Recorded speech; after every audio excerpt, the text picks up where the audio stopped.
it's the same thing now. We have that possibility with music. It doesn't have to be this weird abstract thing with a bunch of symbols on a page, and we just assume only geniuses can get it. That's not true. Anybody can understand it. This allows, in my opinion, way more people to finally be able to understand how music works and start playing it.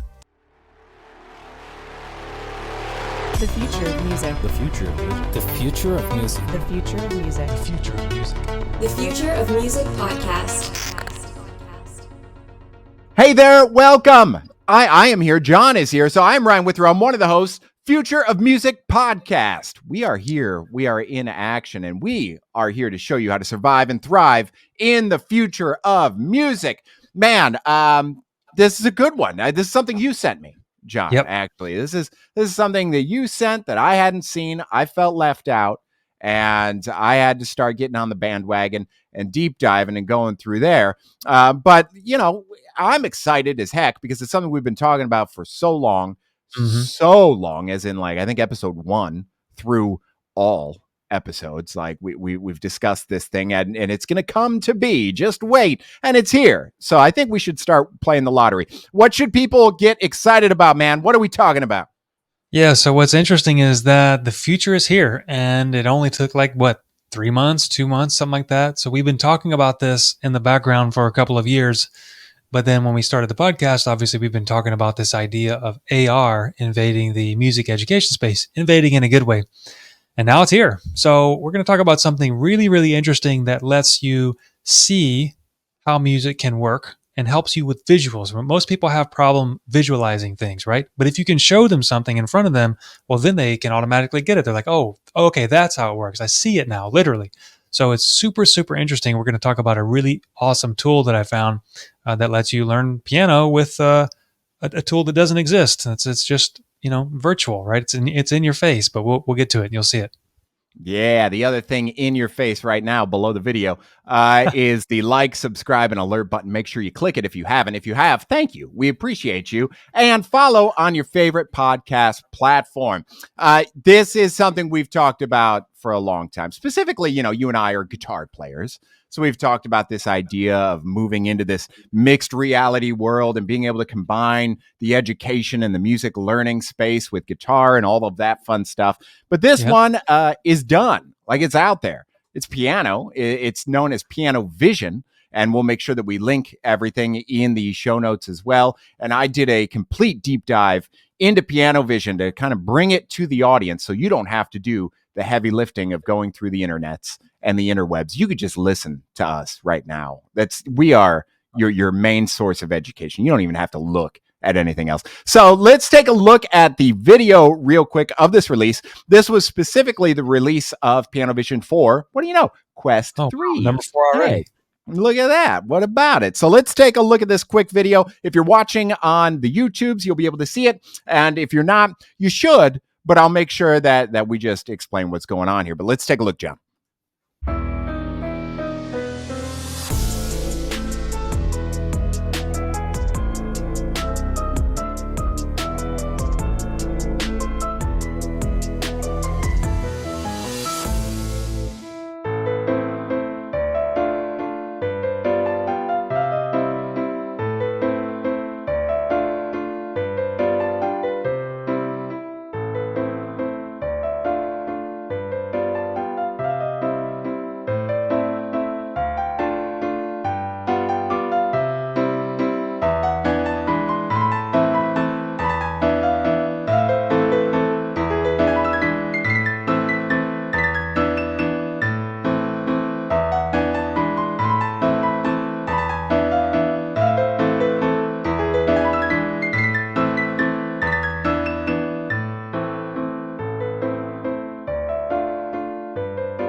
And there you have it. It's PianoVision, my friend. There you have it.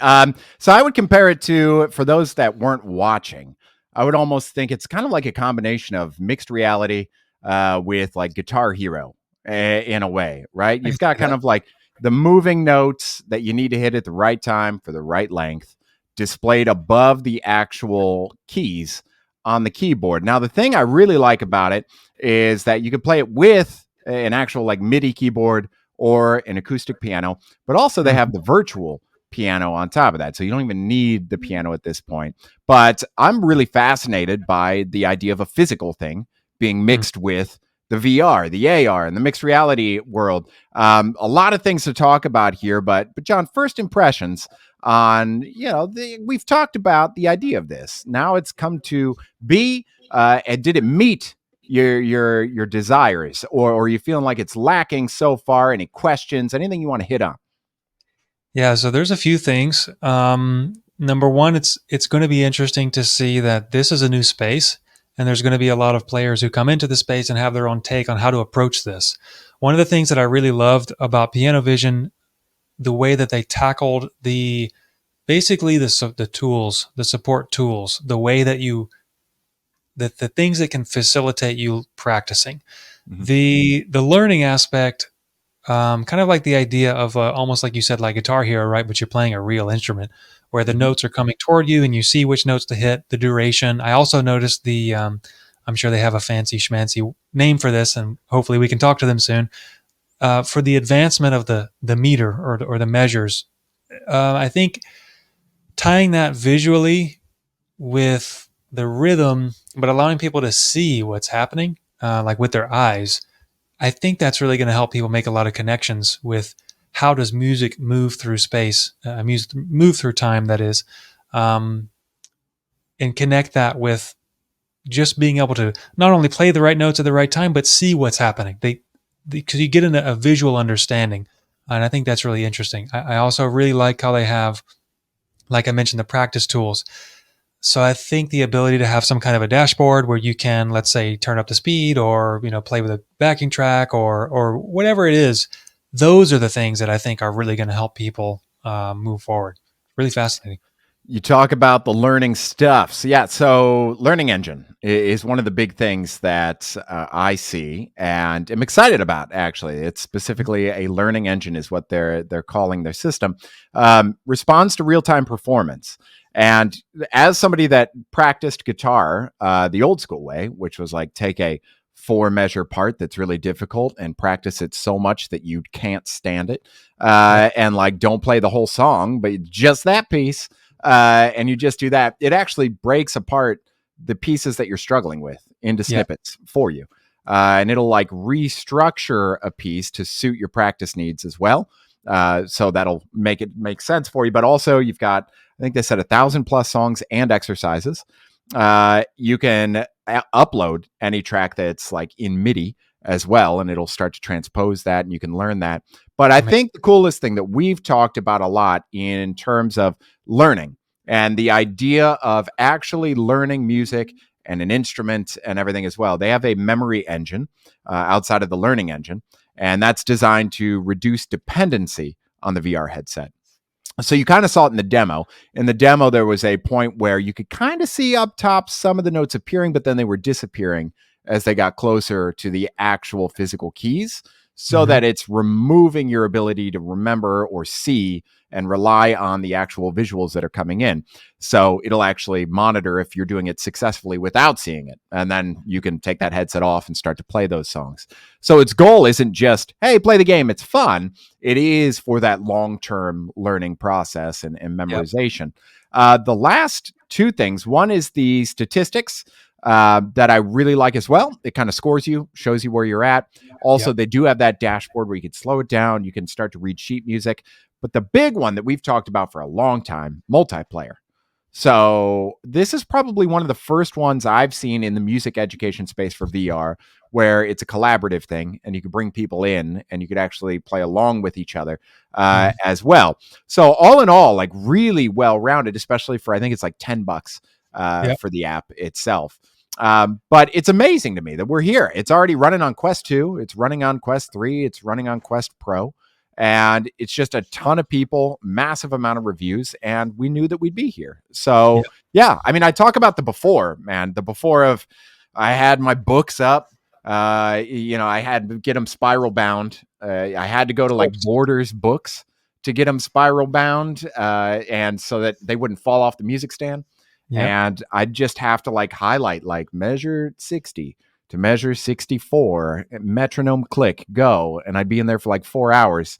So we went from that craziness to this. And even that is such a massive jump.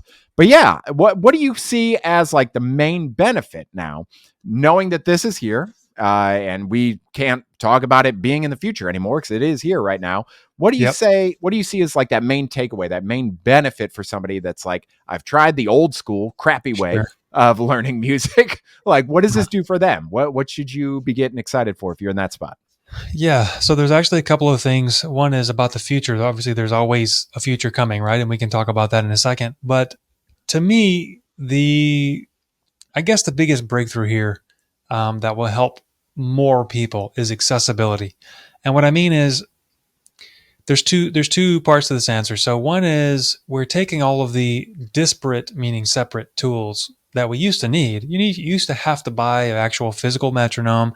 Like you said, you have to have a music stand, you have to get your book and then probably take it apart and spiral bind it because it won't lay flat on its own. And nobody seems to figure that out. So they staple all the books, sell them on Amazon, right? It doesn't make any sense. But you have to have all this different stuff. You have to buy like a guitar, a piano. You have to have a keyboard or a piano. Guitar, obviously, you have to have strings, change of strings, and all this stuff. And what we're talking about, PianoVision lets you learn the piano, right? So you can still have a keyboard or an actual piano, or not, because they give you the option for the virtual one. But basically, what I'm getting at is this takes all of the stuff you need and puts it in one box. It's the same thing as a cell phone. Right, we have all these tools, calculator, this, calling somebody on the actual phone, landline, and we somehow manage to package all those little daily tools into this one thing that fits in your pocket every day. This is the same thing. So now you go to one place and you have all the tools that you need, you have all the learning, capability that you need. But what's even more fascinating to me is that not only are you limited, you're not limited anymore by the actual tools that exist. And what I mean is the physical metronome, the physical guitar, the physical piano, the physical books. Your ability to create something or build something is only as good as the tools that you have access to. And what's amazing is with VR and AR, which is why I'm so fascinated about this and why one of the reasons why we do this podcast is because, as Einstein said, we will leave the information age and enter the imagination age. And that's what we're looking at. We're witnessing this happening right now because all of these tools and all of these little things and colors and shapes or whatever it is that can help somebody learn, you can just imagine it and build it in virtual reality. And that's the biggest breakthrough to me. The other thing to note too, and those are all really good points. The other thing to note is when we talked about Quest 3 just a couple episodes ago, I remember us going, if they do this right and if developers do it right, this is going to be revolutionary. The fact that you can have something so much more accessible for this stuff compared to the Vision Pro, which again, never bashing the Apple Vision Pro. Like it's a different thing for different people.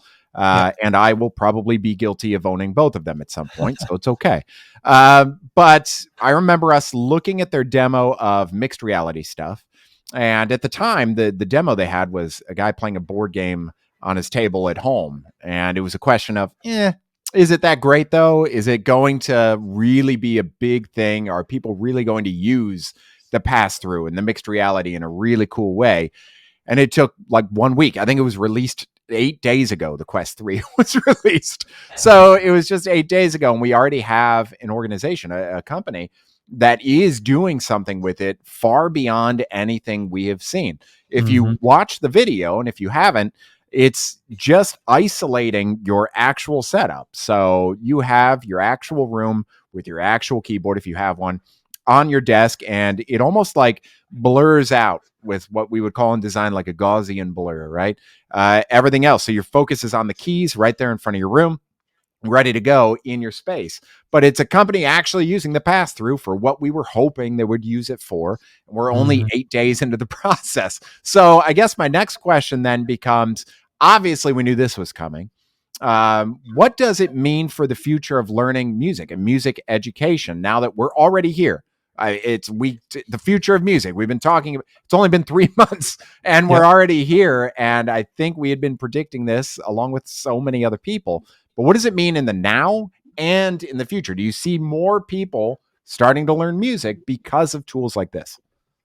Yeah, so this is something that you and I have been talking about literally for years at this point. I think we started talking about it, at least as far as I know, before pretty much anybody else that we at least met or ran into, right?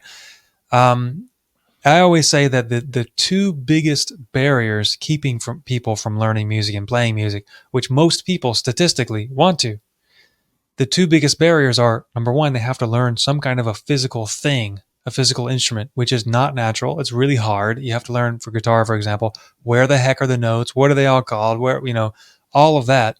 And then the theory side. So that was the physical side, is the instrument. And then the theory side is the mental side, which is called theory. Right away, that just sounds complicated. And then we all know in the music space, anybody who's ever tried to learn anything in music, we know for a fact there's a huge like mental block around the idea of what the heck is this theory stuff? Why do I need to learn circle of fifths? Why is, all these notes and all these things and time signatures and this and that? While all of those are useful tools, I mean, the visual aspect of AR and VR shows you what it is. So just like we learn in real life, we learn by like interacting with things and picking up objects and, learning, right? Don't touch a stove, it's hot.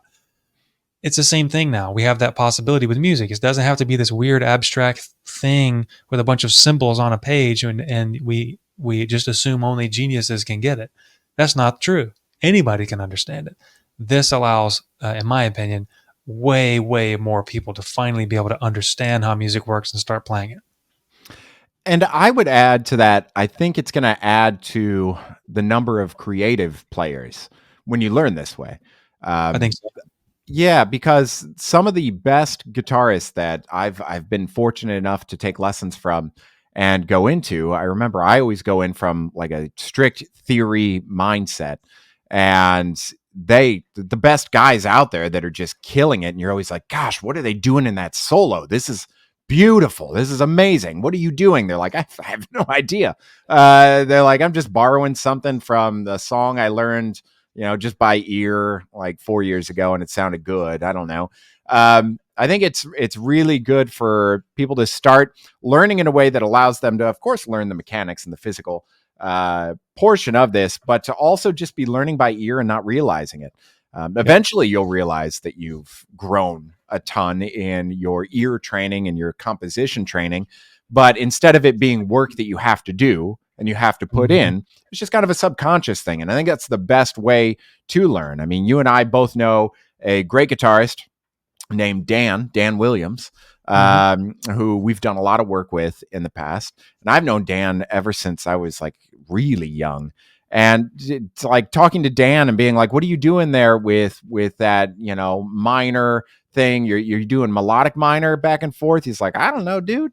He's like, I just know that I need this note to go here. There you go. But it's this is a guy that's played with Journey, Bon Jovi, big people, right? Yeah. And you find out real quick, like that's the best way. And I think we all know that as musicians, especially those musicians like myself that focused on theory for years and then look back at those times and are like, man, I wish something like PianoVision would have existed for what I was doing. And I could have just been playing more and being more creative more. Exactly. And I'd realized then I didn't need all that stuff. It would just be a thing that if I wanted to dive in, I could. But it's really amazing to me that we are already here, man. And the speed at which we are getting this stuff is just, I mean, insane. I remember how long it took us to go from like guitar books to like guitar DVDs. Like that was like decades of time. Now we're going from like, hey, you've got this new thing that you put on your head, learn 100 to 1,000 pieces on the piano with it. Just real quick, you could see it and it's done. it really makes me a little jealous of everybody learning now. And I actually think you are in a incredibly better position for learning now with all the tools that you have. So congratulations. It's going to be easier for you. But yeah, I'm excited. This is something that, again, it's like $10. I have the Quest 2 still. It's available too there. So I have it set for download. It's actually downloading on mine now. I'm going to be playing around with it here this weekend to give it a shot. But yeah, what are your closing thoughts, man? Like, how does this amp you up? I know the answer to that. And what do you recommend for people that may be thinking, maybe this is something for me. Maybe this is something I'd test out. What do you think? Yeah, I mean, so clearly I'm excited about just in general, the idea of the future of music is here, right? We've been talking about it. Here it is. Now we're starting to really dive into the deep end. And it's just exciting, right? There's going to be so many more companies, so many more individuals, so many more approaches to doing all of this. And that would be my advice, is that somebody who really wants to learn music, whether you're just starting, whether you're young, whether you're old, you always wanted to play and you never really kind of got it, embrace this stuff. It's new. It's kind of, intimidating in a way, but just play, just like you're a kid, just play around with it and see what you can come up with and see how it works. And I think you will go a lot further than you ever thought you could versus the old way. That's what excites me the most. Can we talk about the other element? I think we've mentioned this. The last thing I'll mention, I remember being young, going into a guitar teacher, and first of all, like having to pack your bag, pack your stuff, and like get in the car, go to your guitar teacher. And yeah. And I remember mine was in Streetsboro, Ohio, which for me was like 40 minutes from my home. So it was like super far away. And I remember going all the time, getting the guitar out, tuning it up, and having that moment, because you're not really like a virtuoso at this point. You're maybe beginner to intermediate or so. And you have like this stress of playing in front of somebody that's good. Yeah. I just remember I would suck. I'd be terrible. Like I remember going even in classical guitar in college. There was one time where I got laid off from Radio Shack, and I had the whole week to practice. And I remember practicing 8 hours a day. The requirement was 4. I was going to show my professor. I went 8 hours a day. I started playing the piece on my lesson, and I sucked. And he was like, "You didn't practice at all this week, did you?" And I was like, "I did. I promise. I really do. You're just like, you're really well known and you're scaring me." So all that to say, y'all are like in a world now where this is you. Like, you don't have to worry about that. First of all, you could do it in your bedroom, in your living room, wherever you want to go and do it. There's no travel required. But outside of that, anybody that feels like, this is kind of new, there's a big learning curve, there's no embarrassment about it. It's just like, just set up by yourself when you've got 20 minutes, 30 minutes, nobody in the house as well. Feel free. And like, you have that availability to start learning with the complete lack of intimidation or embarrassment. It's just you. And I think that's one of the biggest things that I'm very envious of when it comes to this stuff, because there is none. It's just you. So just zone out and realize nobody's watching. You don't have to worry about that. And you could really be in that zone.